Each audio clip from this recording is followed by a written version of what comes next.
Prólogo. La República inacabada. Es costumbre dar el nombre de república a los gobiernos que se inclinan a la democracia y el de aristocracia a los que se inclinan a la oligarquía. Aristóteles. Los romanos inventaron el régimen político más avanzado de su época, la república. Este fue el modelo que el mundo moderno reinventó para anteponerse al despotismo de las monarquías. La República Romana pereció definitivamente por el absolutismo de los césares, el radicalismo de los Bruto, la insensibilidad de los patricios y la desesperación de los Spartacus. Todas las constituciones peruanas, 1923 a 1993, han proclamado la República, no obstante, esta nunca fue cabal, por la existencia de prácticas cesaristas, costumbres oligárquicas y muchas personas que todavía viven en la servidumbre de Espartaco. República sin ciudadanos. La República fue el sueño de los liberales peruanos de la independencia. Sin embargo, ella careció de contenido al no contar con ciudadanos. Para ser ciudadano, en el concepto decimonónico, se debía ser criollo. Para ser elector, tener renta. Para ser sufragante, ser alfabeto. La República se inaugura con las primeras elecciones para el Congreso Constituyente, en la que los votantes no llegaron al millar, a pesar de que el Perú tenía más de 1 millón de habitantes. Los indios fueron la tropa en las luchas por la independencia. No obstante, la flamante república no los emancipó del tributo indígena, por el cual Túpac Amaru se había inmolado.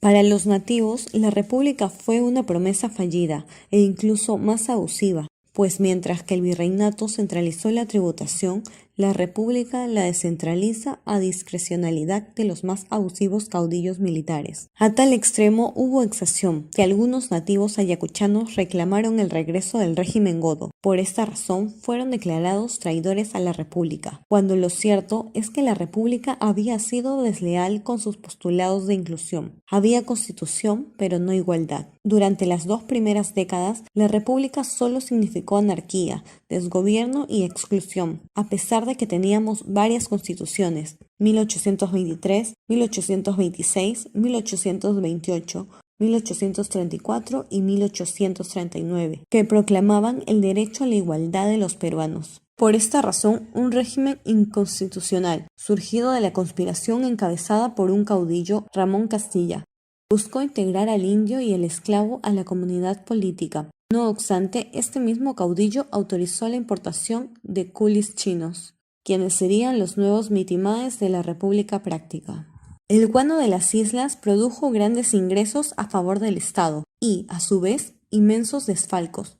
El tributo indígena, que en algunos casos representó cerca del 80% de los ingresos tributarios cuando se produjo el boom guanero, no representaba ni el 5% de estos, y a pesar de la bonanza fue mantenido por la indolencia de las élites gobernantes, que no llegaban a entender que la república era inviable sin la emancipación económica de la servidumbre, pongos semaneros, arréndires o peones.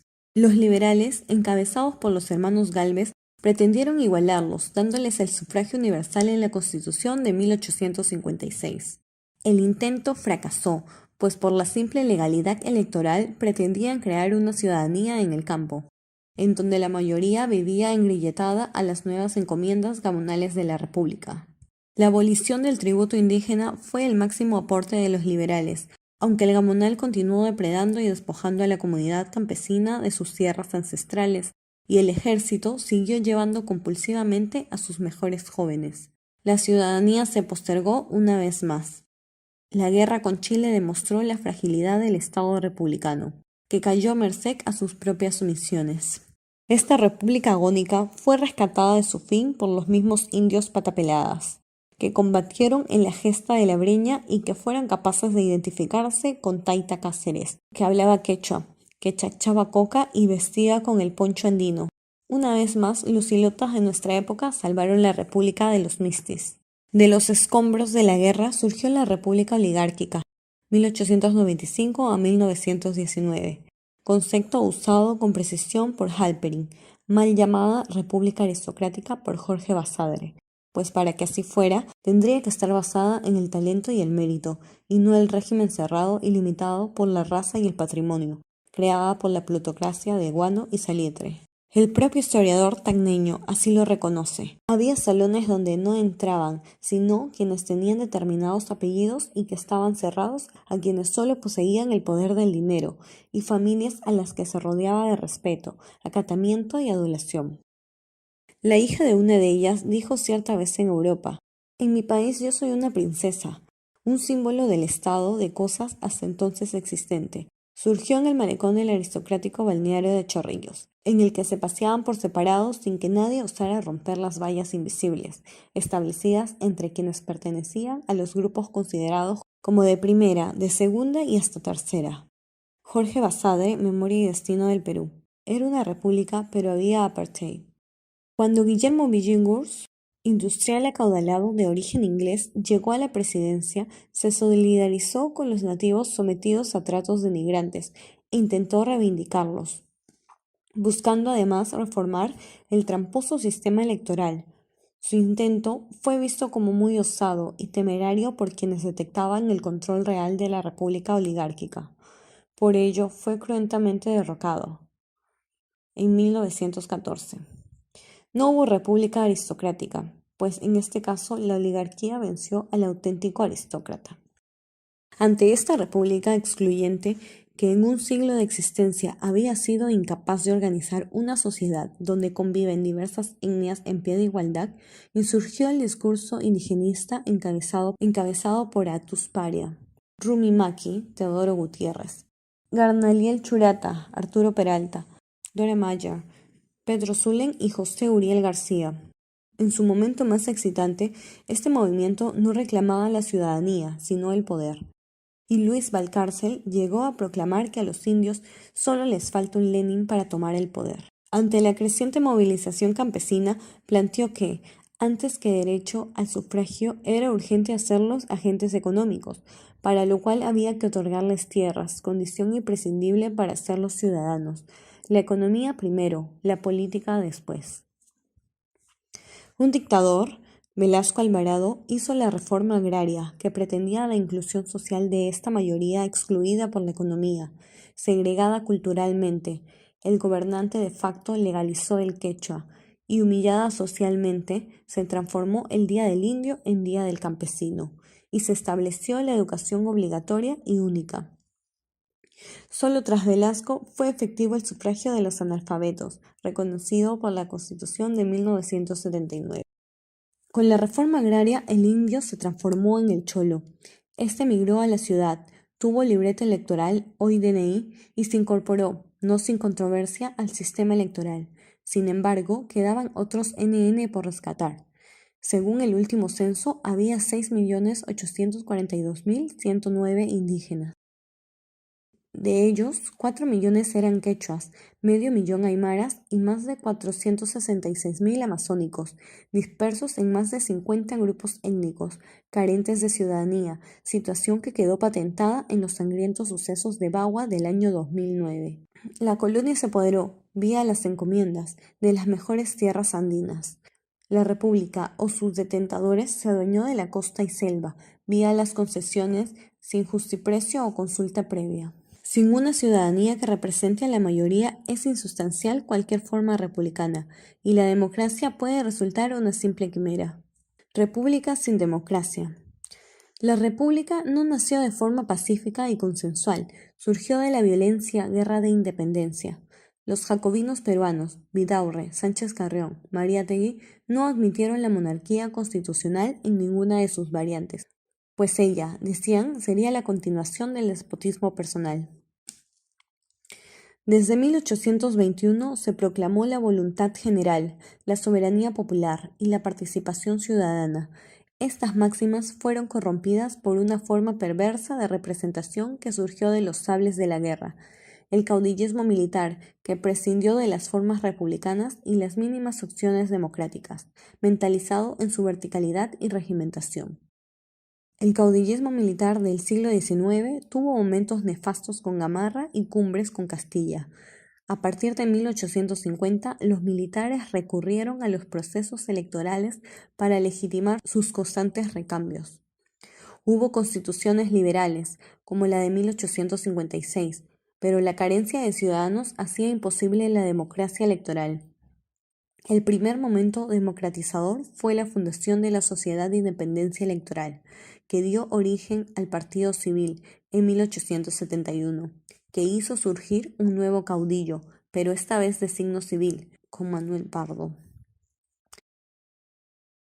Tras él vendrían los acaudalados Pierola, Billinghurst y Leguía. No obstante, habiendo pueblo, no vino galopante la democracia. Las primeras elecciones genuinas del siglo XX fueron las de 1931, en las que se enfrentaron el Partido Aprista Peruano, APRA, y el sanchacerrismo. El APRA o Partido Aprista Peruano representaba a la emergencia social, los seguidores de Sánchez Cerros al fascismo cobrizo. Contra toda lógica ganó el voto conservador. Aya de la Torre desconoció el resultado electoral y se produjo la insurrección de Trujillo de 1932. La democracia implicaba que aún el pueblo organizado en un partido debía reconocer la victoria incluso de la oligarquía. Ese era un riesgo del camino democrático. Existió después otro camino, el camino leninista que siguió la izquierda, cuyo techo besánico fue Sendero Luminoso. Ese fue el pretexto para negar las victorias electorales al APRA y terminar excluyéndola de los procesos electorales hasta 1945.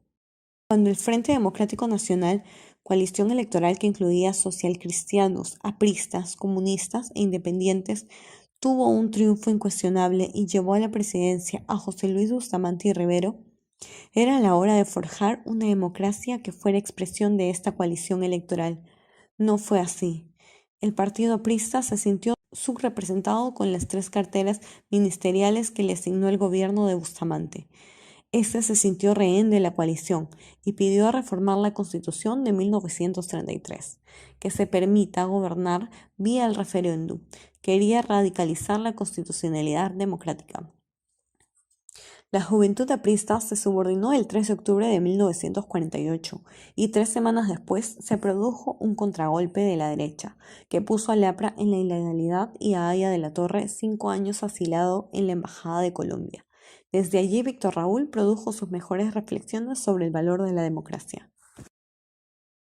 Bustamante y Rivero fue destituido por quien había sido su ministro de Gobierno y Policía, con el consentimiento del PAP, el general Manuel Odría, que gobernó hasta 1956, cuando es elegido Manuel Prado. En 1961, cuando convocaron elecciones y Aya de la Torre se enfrentó al carismático Fernando Belaúnde Terry, el jefe del APRA venció por estrecho margen. Esta vez le correspondió la práctica no democrática a Acción Popular, que desconocía el resultado aduciendo fraude electoral. Los militares, aliados del discurso reformista de Belaúnde, produjeron un golpe institucional para convocar a nuevas elecciones que las ganó el aliado. Años después, los militares consideraron que Belaúnde había incumplido sus promesas electorales y lo destituyeron en 1968, a pocos meses de cumplir su mandato, para emprender sus propias reformas sociales sin las formalidades democráticas. Había república, pero también carencia de prácticas democráticas. Había partidos, pero faltaban convicciones democráticas para aceptar la alternancia, la rotación e incluso el recambio, sin recurrir a la sonada y el cuartelazo. Había constitución, pero incluso los que reclamaban respeto a la democracia no estaban dispuestos a practicarla. República sin republicanos. Desde inicios de la independencia, el Perú ha tenido constituciones y un régimen que se autoproclama republicano. Somos un país de formas, de normas, de solemnidades, donde las instituciones republicanas han convivido con tradiciones autoritarias y premodernas. Tomamos de Estados Unidos el presidencialismo y nuestras prácticas absolutistas nos condujeron a un neopresidencialismo, con poderes extraordinarios al presidente, sin frenos ni controles, que degenera a formas tiránicas de manera cíclica. El poder ejecutivo hasta hoy concentra el 80% del gasto estatal, y esta abultada cartera financiera lo hace omnipresente en las esferas públicas. Por más que exista una división de poderes y desconcentración administrativa, el centralismo minó la democracia y vulneró la república.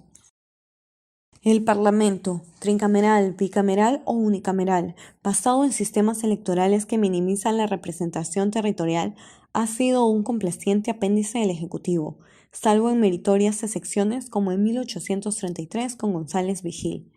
Cuando al inicio de la República quiso afirmarse como el primer poder del Estado, terminó constriyendo a San Martín y en otro extremo siendo servil a Bolívar.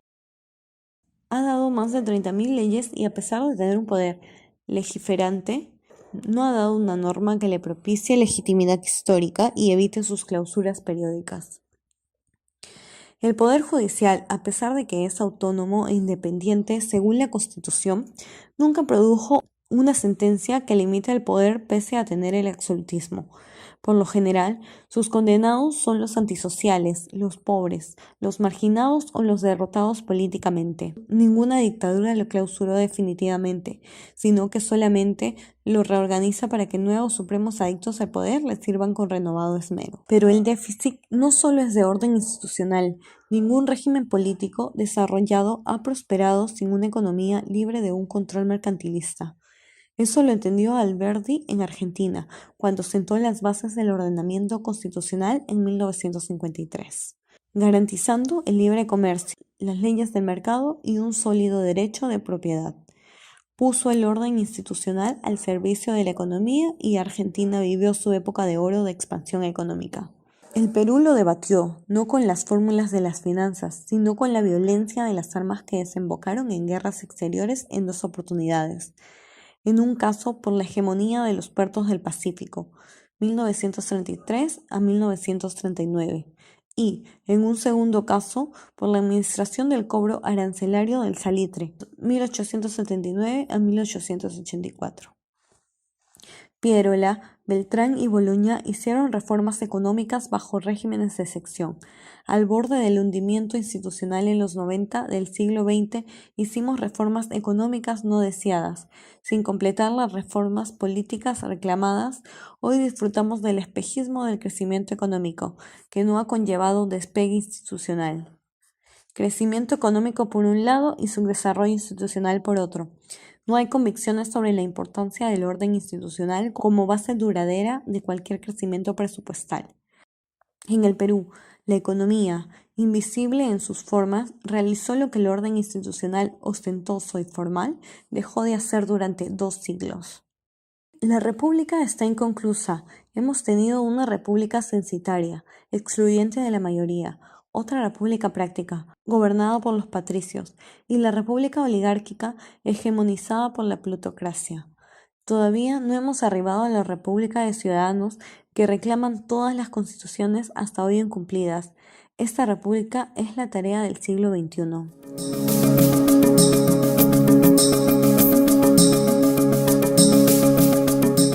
Introducción.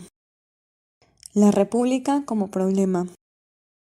Nuestra época plantea sus problemas de políticas y gobierno en formas distintas a la de entonces, pues toma en consideración sobre todo la base económica y social, pero a pesar de esa radical diferencia que tenemos con los hombres de entonces, cabe pensar que una fórmula que hubiera recogido los matices de ambas concepciones, yendo hacia el Estado fuerte, pero identificado con el pueblo, para realizar con energía y poder una obra democrática, habría ahorrado a las generaciones posteriores no pocos desastres y no pocos problemas. Jorge Basadre, La historia de los partidos. Los griegos denunciaron los primeros sofismas de la política y a su vez inventaron a sus primeras utopías.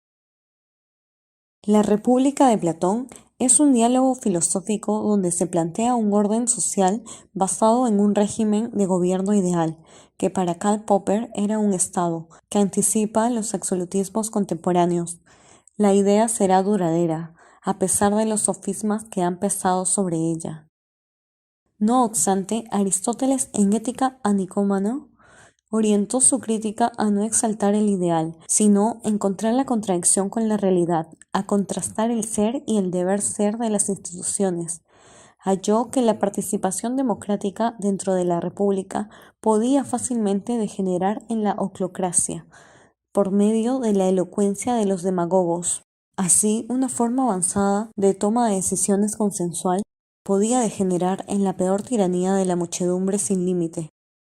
Apareció la desconfianza a la democracia de masas, a los derechos sin obligaciones, que Polibio describe entre las formas puras e impuras de gobierno.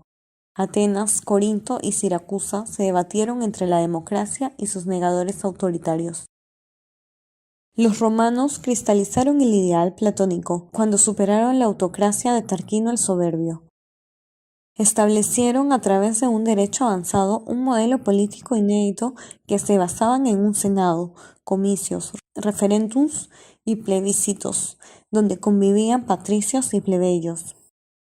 Esta extraordinaria experiencia no se resistió a la vocación imperial de Roma, cuyo caudillo Julio César era más que un general, un hijo de la Ilustración greco-romana, quien colocó por delante el interés expansionista del Estado sobre cualquier límite institucional, inaugurando en la historia el cesarismo político. La idea romana volvió con Oliver Cromwell en Inglaterra, quien tras la derrota del ejército realista, la decapitación de Carlos I, la abolición de la monarquía y el receso de la Cámara de los Lores, estableció, por acuerdo del Parlamento burgués, la República. Se proclamó Instrument of Government, que hizo las veces de Constitución. Sus seguidores lo tentaron a proclamarse monarca. Este prefirió el título de Lord Protector, como el representante del poder ejecutivo que se sometía a la Cámara de los Comunes. La República de Cromwell tuvo que soportar la resistencia de la Irlanda católica, la Escocia presbiteriana, la nobleza inglesa desplazada y los extremistas de su propio ejército. Protegió a los judíos y a los cuáqueros. Estableció un culto austero y de cumbres morales rígidas. Prohibió las fiestas populares y la embriaguez, buscando establecer la república platónica de hombres laboriosos y virtuosos. Esta etapa corresponde a su periodo cesarista, bajo el razonamiento que para salvar la libertad hay que establecer momentos excepcionales de dictadura republicana. Tras su muerte, la República de Cromwell fue derrocada. No obstante, su nombre se asoció a las gestas libertarias. Tuvo continuadores en América, tales como Washington, San Martín, Bolívar y O'Higgins. En Francia, nuevamente se dio el dilema institucional entre una monarquía constitucional o una república. Esta fue la sangrienta polémica entre girondinos y jacobinos. Napoleón plebiscitado buscó ser la síntesis de ese republicanismo imperial que se puso en boga en Europa con terquedad hasta el siglo XX. A inicios del siglo XIX había tres experiencias republicanas: la norteamericana, la francesa y la sudamericana. Fernando VII, con su contumaz despotismo, enemistó a los girondinos sudamericanos con las monarquías, quienes tras el amargo desengaño se embarcaron en las experiencias no dinásticas. Ya desde 1807 ensayamos la República con Pétion en Haití, quienes años después inauguró la primera presidencia vitalicia. Tras estos pasos, en 1811 se proclamó la efímera Primera República Venezolana. Los nuevos regímenes se titulaban repúblicas, con pronunciadas prácticas autocráticas. Se inventaron presidencias con marcado cesarismo. Se redactaron constituciones pomposas que no ocultaron la concentración absolutista del poder. La soberanía popular fue una proclama de todas las repúblicas autocráticas que sobrevivieron. De 7 repúblicas habíamos pasado a tener 20. Algunas tenían la dimensión de las antiguas parroquias virreinales. Había repúblicas nominales, no había republicanismo. Rápido se generó un consenso sobre un concepto superior: república, tanto para liberales como para conservadores. Los primeros propugnaban el parlamentarismo y elecciones, los segundos el presidencialismo y el orden. Ni una ni otra se cristalizó. Las guerras intestinas y fronterizas vulneraron las flamantes repúblicas. En este trance, la reacción fue desconcertante, pues algunas comunidades nativas en Perú, México y Chile plantearon restaurar la monarquía, pues la república los había traicionado al aumentar el tributo indígena. La república, para algunos, no había sido la solución, sino el problema. Alexis de Tocqueville escribió La democracia en América, donde exaltaba que en Estados Unidos se había cristalizado el ideal ateniense. A los sudamericanos nos va a costar exhibir ese entusiasmo del ensayista francés.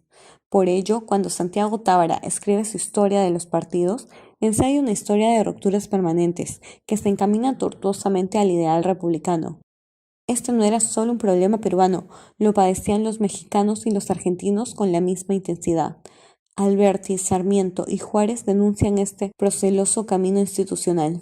La idea es incierta, por ello, la primera historia de esta república nonata es de Mariano Felipe Paz Soldán, Historia del Perú Independiente. Francisco García Calderón Landa da una definición sobre república, forma de gobierno en que el pueblo manda por medio del magistrado o magistrados supremos que nombra para este efecto.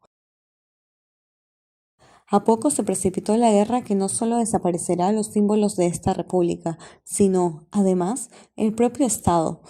Hubo otro esfuerzo intermitente de Manuel Nemesio Vargas.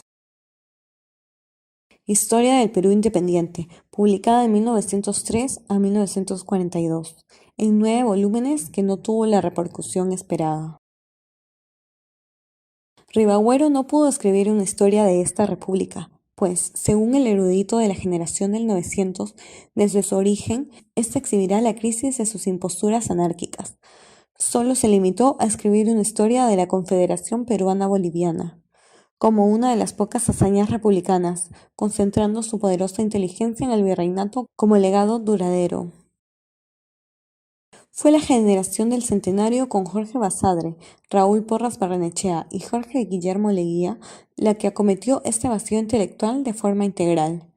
Porras y Leguía analizando el romanticismo de los primeros intelectuales, Basadre acopiando bases documentales para la historia de la República, planteando la génesis, la iniciación de la República, sintetizando Historia de la República, documentando Historia de la República del Perú 1822 a 1933, 16 volúmenes. Basadre recurre al mismo archivo de Paz Soldán para abrir nuevas interpretaciones, precisando que cuando en su trabajo se habla de república, se refiere en general al Estado peruano. Basadre, en sus reflexiones adultas, se interroga sobre el enigma republicano, si el republicanismo fue un concepto partidario, cómo superar su visión parcial, cómo hacer para que no sea una narrativa sectaria, cómo no caer en un discurso de remordimiento, cómo evitar que la historia desgarrada del pasado no sea un ajuste de cuentas con los adversarios del presente.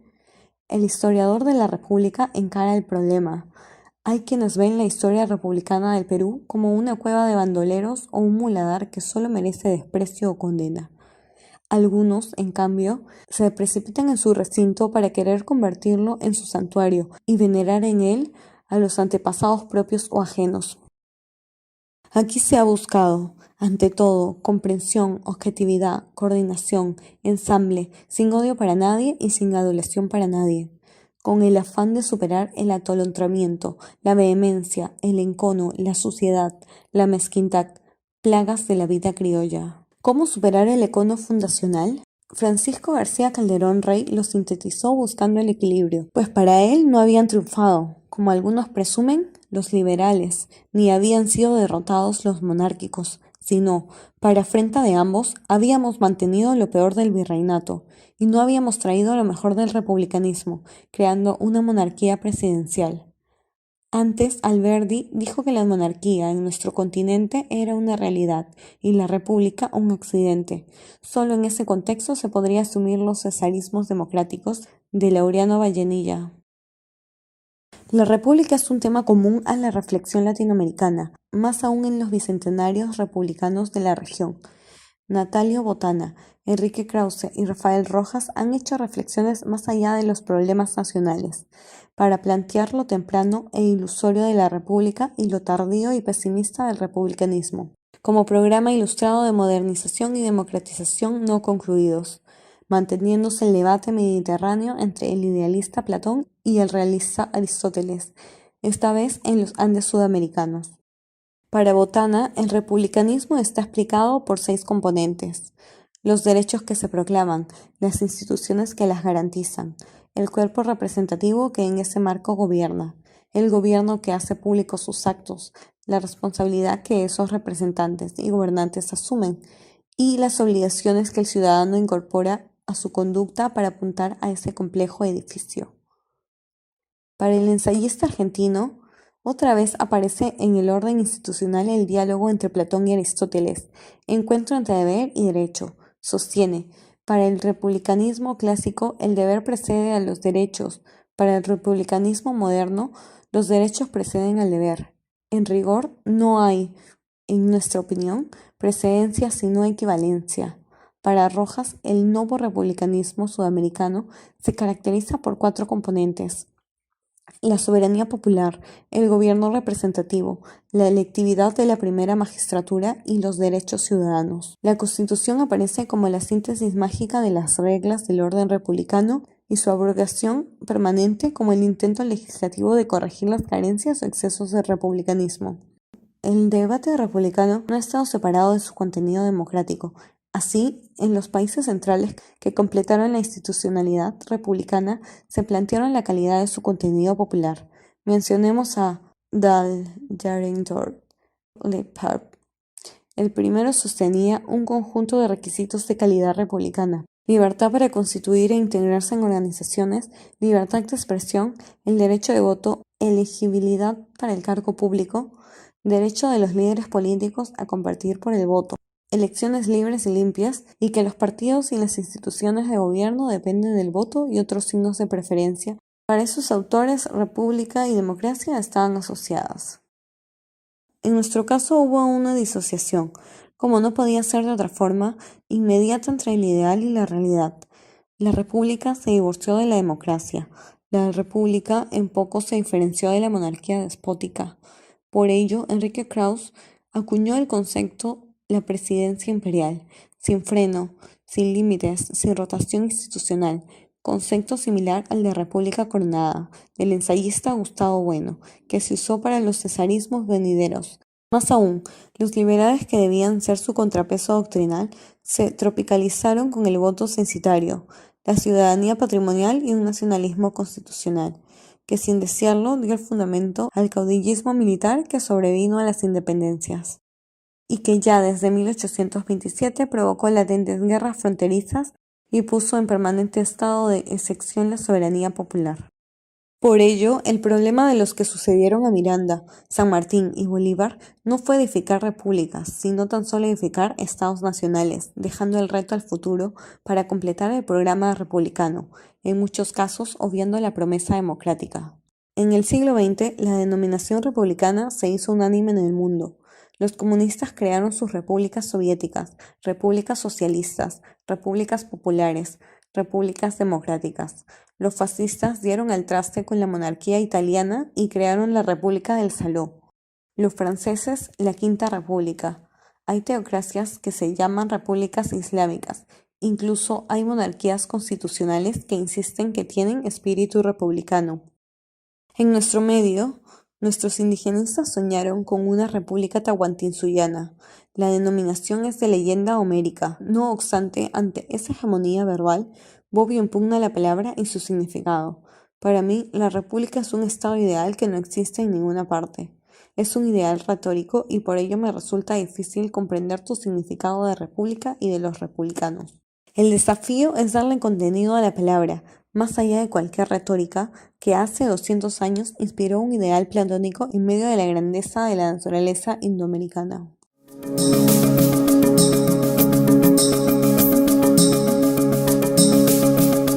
¿Qué alcanzamos con la proclamación de la independencia en 1821? La creación formal de la República. La creación formal de la República, nos separamos políticamente de la subordinación ejercida por España. Creo que estos fueron efectivamente los logros en el corto y en el mediano plazo los más notables.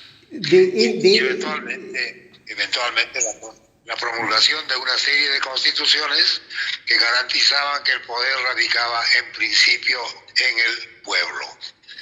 Estas son, como sabes muy bien, reconocimientos muy importantes. La única dificultad con todo esto, y tú lo sabes muy bien, Raúl, es que desafortunadamente a lo largo de 2 siglos no hemos ido más lejos lejos que este reconocimiento formal. Lo que queda efectivamente, el gran desafío, es plasmar en la realidad aquello que ya desde 1821 se reconocía formalmente. ¿Cuál fue el comportamiento de las élites en relación a esta formalidad independentista? Tomemos dos casos, ¿no? Ribagüero era al principio partidario de la separación y luego se convirtió efectivamente en un defensor a ultranza del sistema imperial. Y el otro, Torre Tagle, quien, como sabes tú muy bien, declaró sin empacho que él moría mucho más español que don Fernando. Entonces, ellos no fueron solamente los únicos. Sabes muy bien tú, Raúl, que gran parte del personal burocrático de la joven república estuvo constituido efectivamente por funcionarios del antiguo régimen, lo que no es precisamente una peculiaridad peruana. En ese sentido es una reproducción en pequeño de aquello que ocurrió en otros contextos, pero el hecho es que esta ambivalencia traduce efectivamente sentimientos muy mezclados y un compromiso extremadamente débil y muy precario por efectivamente hacer realidad esa separación política. El papel de San Martín y Bolívar en esta gesta continental, ¿cuál es? San Martín no tenía el talento político que tenía Bolívar, salvo en algo muy importante. Como sabes, a él se le ha reprochado que el avance desde Mendoza, Tucumán, hasta Lima, pasando por Chile, hubiese tomado muchísimo tiempo, pero sabemos ahora efectivamente que esta demora no fue una demora fortuita, fue una demora totalmente planificada, porque él no quería efectivamente imponer por completo la separación como consecuencia de una acción de armas del ejército extranjero. Quería efectivamente que de una manera u otra la mayoría del pueblo peruano proclamara su decisión de separarse de España. Y en algunos casos esto ocurrió, pero en otros no, ¿verdad? De manera que esa es una diferencia respecto a Bolívar, quien no tenía efectivamente ningún escrúpulo y sabía que en su larga trayectoria desde Caracas hasta Bolivia, como él lo reconoce en sus memorias, su desencanto era cada vez más grande y llegó a declarar no solamente que había arado en el mar, sino que decía a sus correligionarios que lo único que hemos conseguido es separarlos, pero nada más. Bolívar estaba efectivamente absolutamente seguro que la liberación del Perú, que era efectivamente una premisa y una garantía de la separación del conjunto de la Hispanoamérica colonial, tenía que ser obtenida a través de mecanismos completamente distintos a los que había pensado San Martín. ¿Era imposible la unidad del Perú con la Gran Colombia? ¿Por qué se frustró? Como sabes muy bien, hubo muchos intentos de mantener de una manera u otra, por lo menos una cierta unidad territorial y evitar en lo posible la balcanización de la América Latina, de Hispanoamérica. Pero ahí el principal transgresor a este ideal fue efectivamente Bolívar. Porque ¿cómo se explica efectivamente la conversión de lo que se llama el Alto Perú, es decir, la Charcas colonial, en lo que es ahora Bolivia? En parte una gran vanidad de parte de Bolívar, ¿no? Le ofrecen efectivamente los doctores de Chuquisaca de poner el nombre de Bolivia en honor suyo, a condición efectivamente que ejerce el padrinazgo de esta separación. Ahora, de todos los países que se rompieron a raíz de la independencia, seguramente los más sólidamente unidos por tradición, por lengua, por características raciales, eran Charcas, el Alto y el Bajo Perú. Esto no ocurrió y Bolívar, contradiciendo sus principios más caros, él decía, como seguramente recuerdas, que la única manera de hacer frente al coloso del norte era evitando la dispersión de la América del Sur. Ahí él traicionó sus propias ideas y luego cuando se intenta corregir esta división en el marco de la Confederación Peruano-Boliviana de 1826 a 1839, evidentemente esto fracasa porque esa Confederación Peruano-Boliviana, aunque no fuera no hubiera sido declarada explícitamente, el objetivo era tratar de frenar la expansión de Chile. Y Chile no estaba, por cierto, dispuesto a evitar eso. De manera que, aprovechando las disensiones internas, se produjo ese desenlace.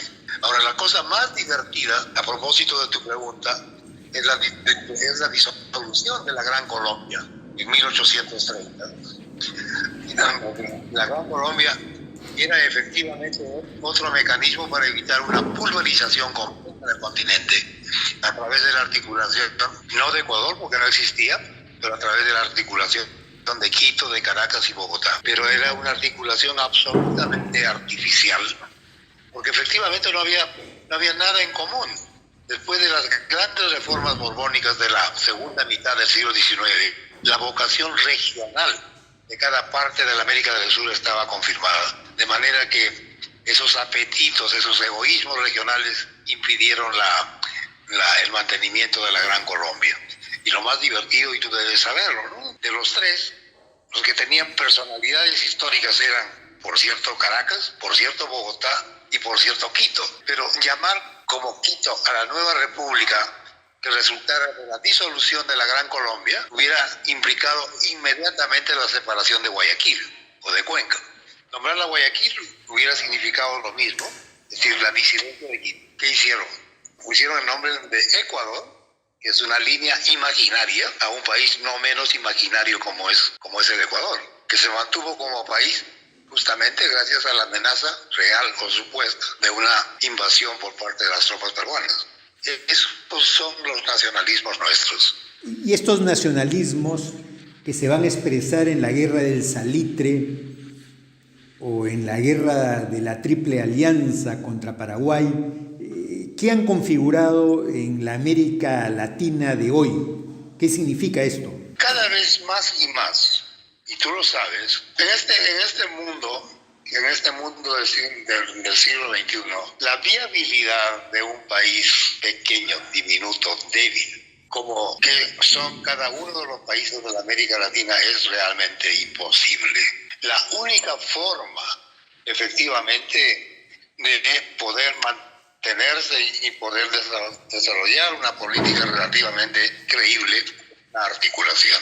Ahora, se han hecho muchos esfuerzos para tratar de articular no el conjunto, sino algunos países. El Pacto Andino, el Mercosur son efectivamente ejemplos muy elocuentes de esos esfuerzos para que, aunque fuera en pequeño, contrarrestar esa división.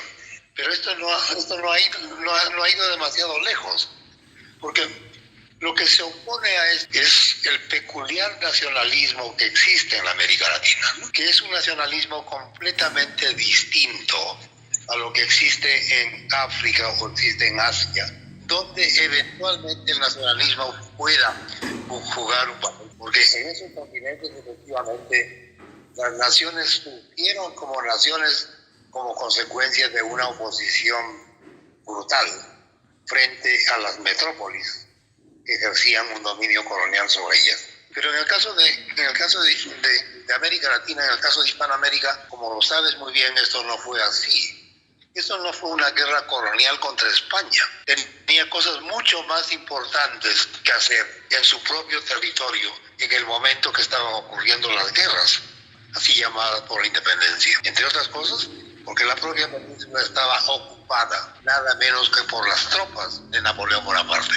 Este nacionalismo nuestro, ¿cómo es? Es un nacionalismo, yo creo que efectivamente el ejemplo entre Perú y Ecuador es muy notable. O el ejemplo entre Colombia y Venezuela, o el ejemplo entre Perú y Chile, ¿verdad? Son nacionalismos que nacen por la decisión expresa de evitar que una pulgada del territorio pase a poder extranjero. Y no importando en ese contexto que la estructura económica y la estructura social esté completamente dominada y controlada por intereses foráneos. ¿Cómo puede explicarse? Es decir, que hayan guerras entre Francia y Alemania, desde 1870 hasta 1945, hasta cierto punto es explicable por una larga controversia y por las diferencias que existen entre uno y otro país. Para empezar, por la lengua. Pero ¿qué diferencia a un peruano de un ecuatoriano? Primero, los rasgos son idénticos. La lengua es la misma, la historia es la misma, la religión es la misma. Y sobre todo, la pobreza y la miseria son idénticas. Cuando había guerra, con el precio de una bala, los cálculos han sido, se podía perfectamente afectar a la población miserable de uno u otro país. Este es el nacionalismo nuestro.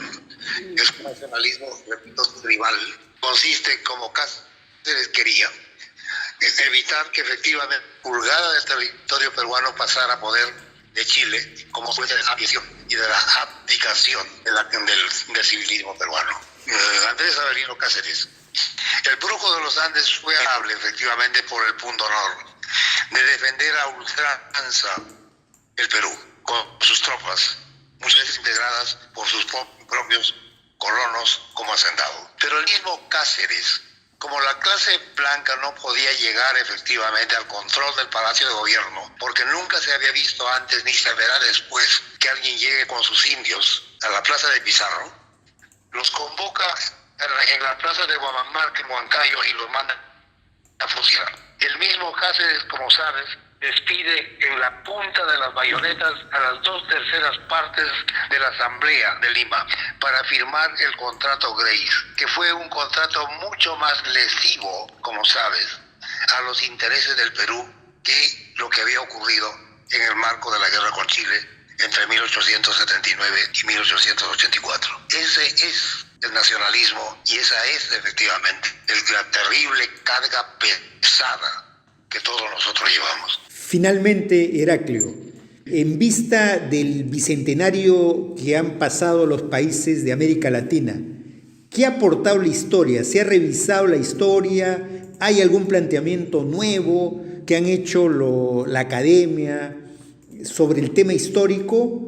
¿Hay posiciones revisionistas sobre el tema de la independencia? ¿En qué situación estamos en el mundo académico en relación a la historia de los países y la historia de América Latina?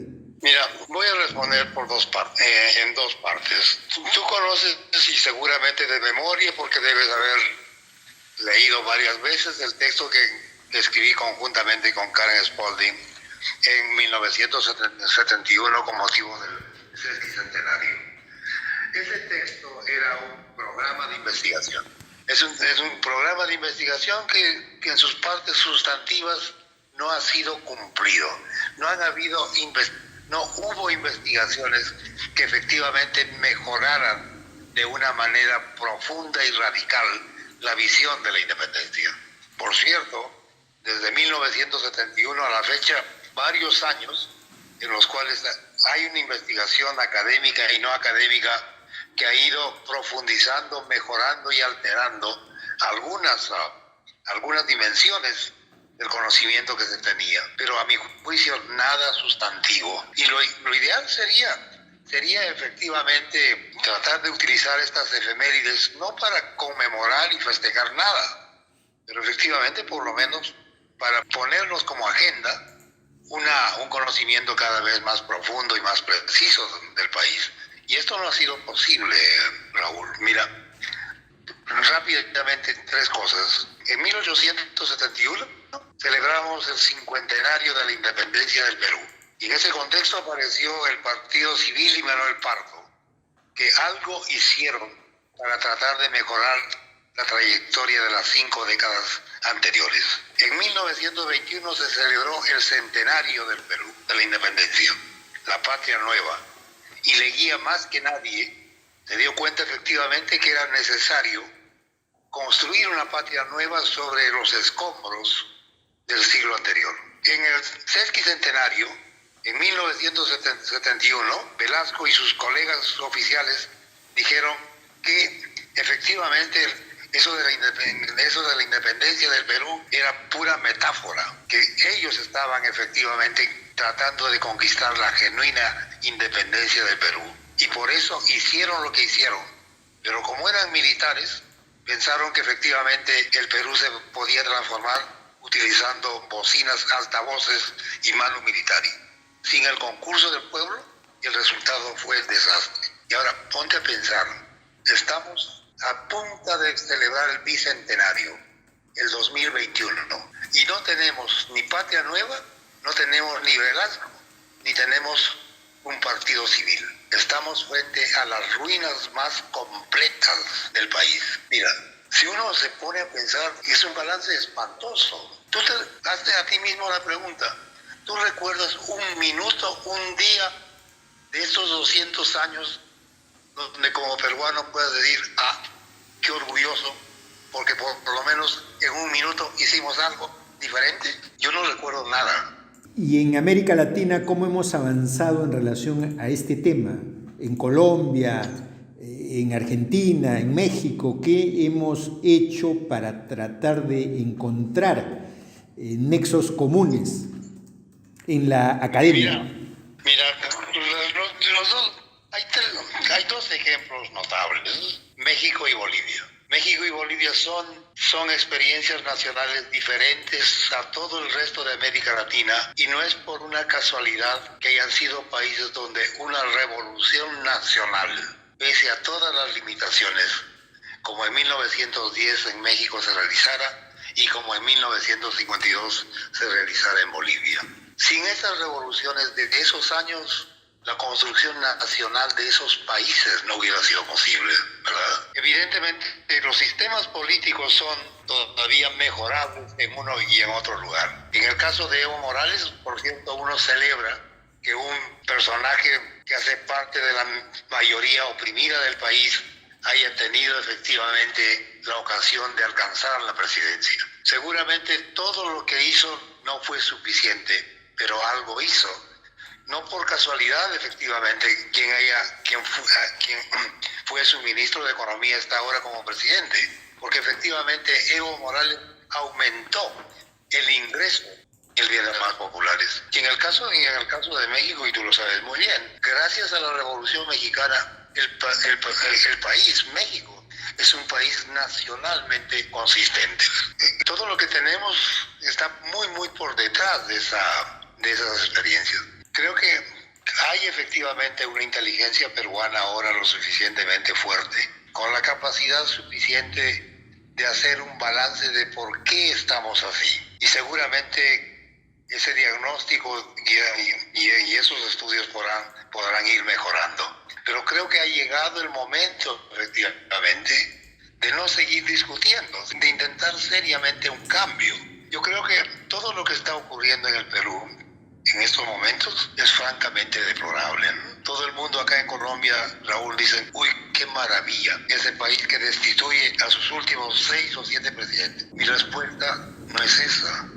No es que tengamos la capacidad de destituir a presidentes. El problema es cómo explicar. Cómo explicar que el Perú efectivamente nombre a impresentables como presidentes del Perú.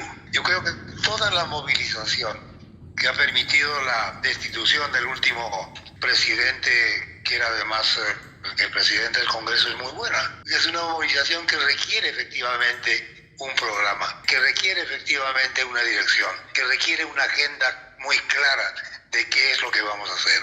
Y esto no puede ser impuesto por una clase política que ha demostrado a lo largo de los 200 años que es absolutamente inservible. La dirección política del Perú tiene que surgir desde abajo, mediante la educación, mediante el entrenamiento de gentes que efectivamente tengan compromisos genuinos con su pueblo. Ahora, esto no es un cambio de la noche a la mañana, es un cambio histórico en el sentido más preciso de la palabra. No es un cambio para los impacientes, pero creo que el momento ha llegado. Es decir, hemos agotado todo, y tú lo sabes. Se han implementado todos los modelos económicos, todos han fracasado. Se han impuesto todos los tipos de liderazgo y el resultado ha sido el mismo.